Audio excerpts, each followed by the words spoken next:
Welcome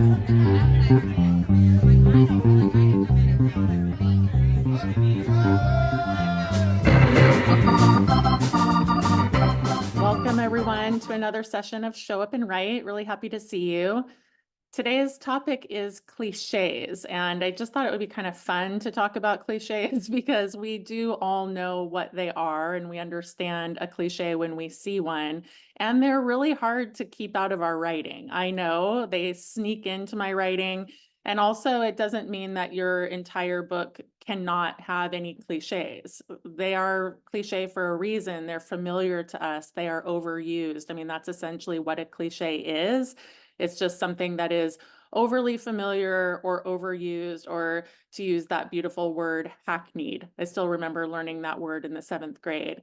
So, kind of a fun quote from George Orwell: never use a metaphor, simile, or figure of speech which you are used to seeing in print. Well, easier said than done, George, but we will try, and we can also just be mindful of our cliches. These are some common ones that I see a lot. I avoided her like the plague. There's one that you probably shouldn't use. I was like a kid on Christmas morning, or I was like a kid in a candy store. I No, I think was just freaking out. No. hold on, mute yourselves, or I'm going to mute you guys 1 second.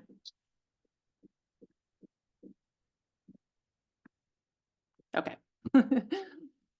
So I was like a kid on Christmas morning, or I was like a kid in a candy store, is one that I see really often, probably every single season of our 6-month class. Linda Joy and I will see someone write that, and I'll usually just tag it. That is a really overused cliche. He scurried away with his tail between his legs. I could read between the lines. You have to play your cards right. It was an uphill battle. I bit the bullet and put on my best fake smile. So just to give you, I mean, hardly a comprehensive list, but noticing cliches and the ways in which maybe cliches work in our speech, but they're not so great in our writing, and that we can find other ways and more interesting ways to describe things, and just start to keep our own catalog of how we would describe something. Like if you're like a kid on Christmas morning, what does that feel like? What is that level of excitement? How might you show it in your body instead of trying to use an overly used metaphor? That said, sometimes cliches are used on purpose in our writing to affect. So, for instance, as they say, the grass is always greener. It's a cliche, and so they say it, and you could implement that into your writing by acknowledging that it's a cliche, or it's true that ignorance is bliss.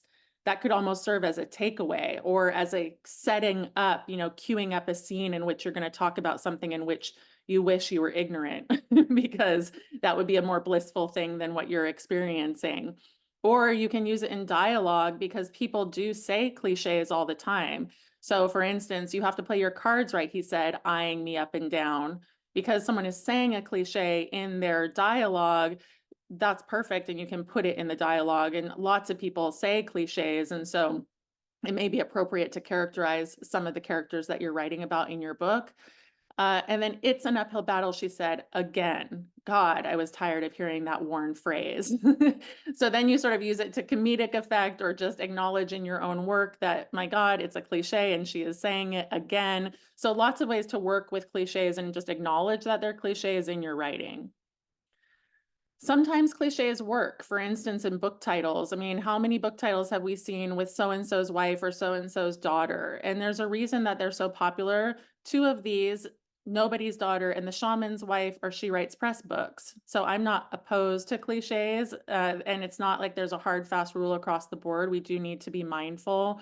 But here's a whole list of memoirs that are, well, I think The Memory Keeper's Daughter is actually a novel.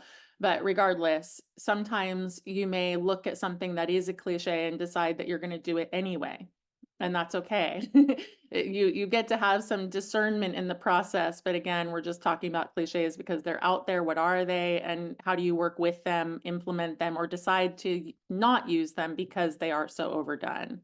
But by contrast, these are some common recent ones that we have rejected at She Writes Press or Spark Press, because they're cliches and they just felt too overused. Finding home, my God, I can't even tell you guys how many submissions we get that the title is Finding Home, probably 50 over the course of 10 years. So don't use Finding Home.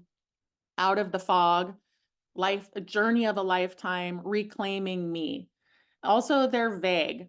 That's another reason that I don't love these, but in addition to that, they are overused. And so that is something that you just want to try to find some specificity. Titles are often great when they are metaphors, or one word titles are still popular, or they're poetic, maybe they're symbolic, and then you have a subtitle that does the heavy lifting of telling you what the book is actually about. So I personally like thinking about cliches or just catching myself when I do one in my own writing, because it's a helpful exercise. It helps you also to be able to read something and see the cliches. Again, not to be hard on yourself in any way, shape, or form if you're using them. This is just an exercise in mindfulness and maybe the intentional use of cliches every once in a while, and using them like I shared today, where you implement them and acknowledge that they are things that are overly familiar.